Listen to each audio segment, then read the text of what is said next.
السلام عليكم ومرحبا بكم في الحلقة الثالثة من سلسلة تعلم بيت بطريقة سهلة وبالدارجة. اليوم غادي نكتشف موضوع جديد ومهم أنواع البيانات أو بالإنجليزية Data Types.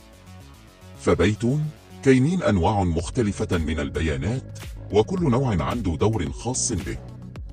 النوع الأول الأرقام Numbers.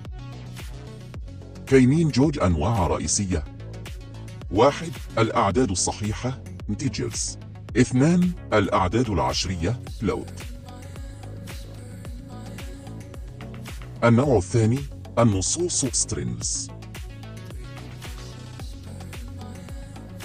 مثال: نام يساوي message يساوي hello world. النوع الثالث القيم المنطقية Boolean. هذا النوع فيه غير جوج قيم. true صحيح، false غلط. مثال: is underscore student يساوي true. is underscore locked underscore يساوي false.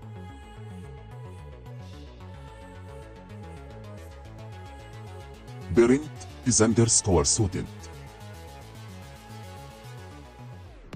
كاينين بزاف ديال الحالات كنستعمل فيها هذا النوع، خصوصا في الشروط والقرارات.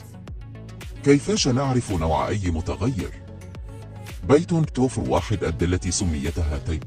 مثال: x يساوي 10. print type x class int. y يساوي hello. print type y. ملاحظة مهمة: فبيت ما كنحتاجوش نصرحه بنوع المتغير. اللغة كتفهم النوع تلقائيا حسب القيمة.